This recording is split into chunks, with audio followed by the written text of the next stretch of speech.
What's up, everybody? Just wanted to holler at all my folks, send my love, my respects, and just touch base with you guys a little bit.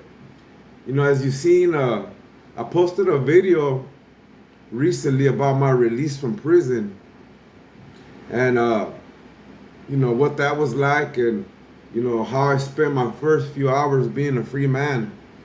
So that brings the next question.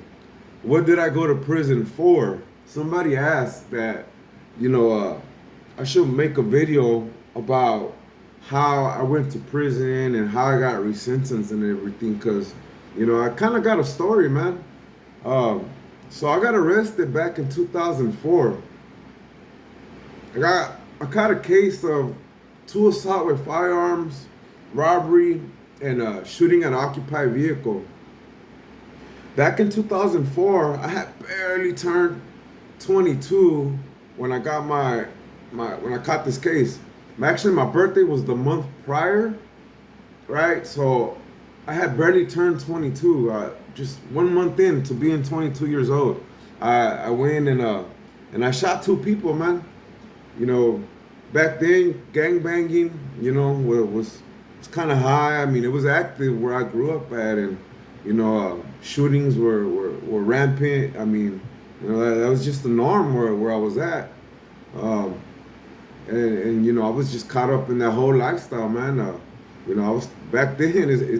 It's a trip because I mean, back then when I look back, man, I was young and just I was just trying to be that guy, man. Like I mean, I was just trying to be a hardcore gang member, and I mean, my mind frame was just putting in work and just I mean, making a name for myself and getting caught up with that whole madness. Now I look back and I'm like, man, like what kind of distorted thinking that I had back then, like. But yeah, I mean that's what it was. So anyhow, so I shot two people. I got two solid firearms, shooting at an occupied vehicle and robbery. And basically, what happened that night was, I ended up getting shot at, man. Got shot at. Actually, it's funny because I was riding on the wall and a car pulled up, and I seen this guy, man, when the car was pulling up, like I seen the passenger reaching under the driver's seat, the passenger seat, his seat. So when he did those little motions, like I knew this guy was gonna pull a gun out. I just knew it. I seen it. I sensed it just by his body movements. Yeah, sure enough, as soon as he got closer, this dude just fucking let off two shots. I threw the spray can at him, whatever, right? I thought he was gonna come back, but luckily he didn't. And those two shots didn't hit me. So so yeah, man, like I got upset and I jumped back in my car and man, I went on a rampage looking for these dudes and stuff. And I didn't find these dudes, but since I was already on that mode, uh, I went and I ended up busting on some rivals, man. And yeah, I remember I was following this car, and you could tell it was a typical cholo car because back then, like what I mean, cutlasses and Regals and the way somebody cruised bumping with their seat rolled back and you know that whole gangster look, man. It was just a certain way of knowing. So yeah, I seen this car, man. I spotted him right in the heart on the street of that actual gang, and I got behind them. I was following them, and he didn't know I was following him. Uh, so he moved to the side. I guess he was gonna turn around to bust the bitch. And so what I did was I threw my car at him and I trapped him against the curb and I jumped off and I ran up to the window, man, and I was asking him, "Where you from?" Because I wanted to make sure, you know what I mean. But once he seen the gun, this dude tried to go over the curb and take off. And when he did that, I just started shooting at him, man. Um, so yeah, uh, to make a long story short, I got caught. I remember driving on the street and looking in my rear view mirror, and I see the cop car right behind me. Um, and I was just thinking, like, damn, like, buzzard luck, like, really? Um, And later on down the line, right, when I read my court transcripts, right, my documents and stuff, I was reading some of I think from my preliminary hearing report, what the police officer had put in his report. So apparently, when I was at this red light and this cop car pulls up behind me, right, as he's behind me, he just so happens to get a radio broadcast call with a car that was involved in a shooting matching my description. I'm right in front of him. Man, the irony in that, like, what are the odds? Like, so, yeah, I mean, these dudes pulled me over and stuff. At that point, I didn't have nothing in the car. I pulled over and everything. I'm thinking, like, I don't got nothing, you know? But yeah, these guys, they pulled me over and, yeah, they searched my whole car. They blocked the street off. This is on the main street. And 5 minutes later, the ambulance pulls up. And, dude, they actually had my rival in the back seat of a gurney from the ambulance and pulled him out. And from the gurney, he pointed me out as the actual shooter. The cops had me, like, some distance away. They had the spotlight on me, you know what I mean? And, they got the guy and the ambulance on the gurney behind the flashlight or that spotlight, and they pull him out and he's pointing me out like, that was the shooter. And they just needed their confirmation and they got it. So from the beginning, I was pretty much dead bang. I mean, even though I didn't get caught with the gun and everything, the actual victims identified me and said I was the shooter. So, yeah, I was pretty much caught dead bang.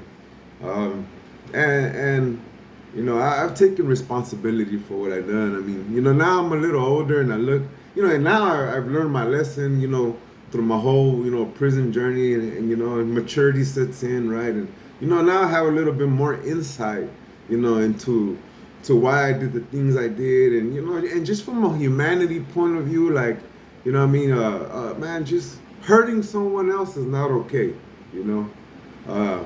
So now I look back, man, and I regret ever hurting anybody, man. I don't ever want to hurt anybody ever again. But so anyhow, yeah, so get arrested, I get charged, 2 assault with firearms, shooting at occupied vehicle, and robbery. So apparently, one of the victims got shot in the arm, and the other victim got shot in the leg. So I guess when I ran up to the car window, when he had his hand on the steering wheel, and I go up to the window, the first bullet went through the window and it hit his arm while he had his hand on the steering wheel. The second bullet went down like that. So I guess I was overlooking down on him. But as I was running up to the car and it shot the passenger in the thigh. And as the car sped away, I shot all the windows out and I think I popped a tire or two. So yeah, I mean that's what I went to prison for. I go to trial, man. Remember they tried to offer me a deal. 40 with no L. I was thinking like 40 years, like, wow, that's a deal? That's not a deal. But I guess the DA, the way they looked at it was, they had so much evidence against me that, they pretty much had a dead bang case, They were going to find me guilty. So my reasoning was, you know what? Fuck that. If I take 40 years without the L and I go to prison, 40 years with like 85%, I'm going to go in there, I'm a knucklehead, I'm going to pick up another case in there, I'm going to catch life anyways. Like, so I think the odds are better of me going to trial and, doing an appeal and maybe getting action at beating them with some type of technicality, on my appeal or something, And so I went to trial. And once again, the victims came and, they pointed me out, and and yeah, I mean, I got convicted. You know, my trial was short. It didn't even last that long. They came back with a guilty verdict quick.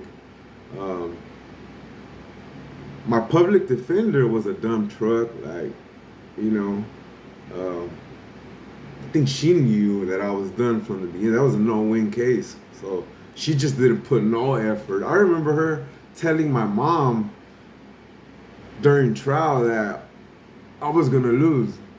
So she had it in her mind already that I was gonna lose from the start, you know. So she just made no effort. So yeah, I get found guilty. I remember I was housed at the LA County Jail. I was in the gang module at the time. Gang module was pretty cool. I had fun. But I stayed in the county jail for a year, man. I had never been to prison before. I had only been to YA.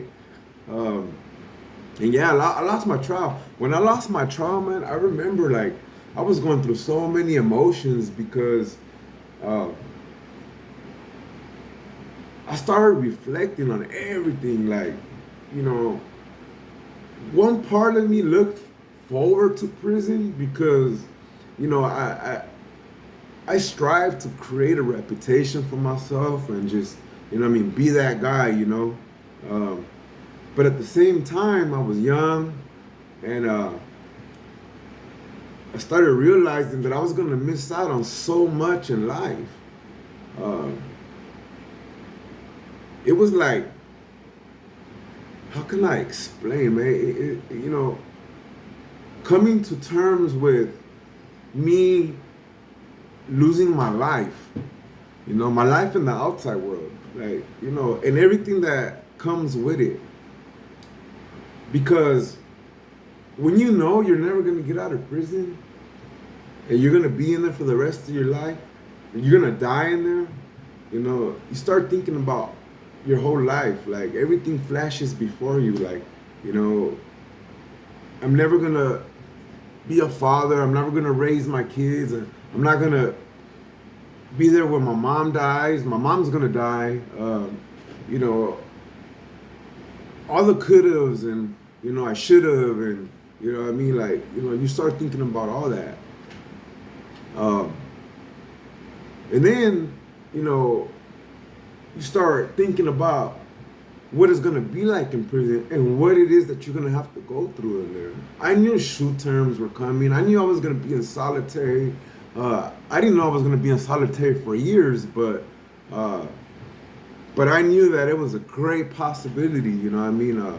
And I knew that prison life, I was gonna be in it for the long run, man, and everything that to all the violence and, you know what I mean, that was gonna be my new experience, man, and everything, every attachment that I had to the world, I had to begin to let it go little by little, little by little. Um, because for me, that was gonna be an unrealistic reality. Um, it was something that I'm never gonna be part of again. I'm never gonna be part of the world again. And not just that, but being a lifer in prison, many people have asked me, what was it like being a lifer in prison?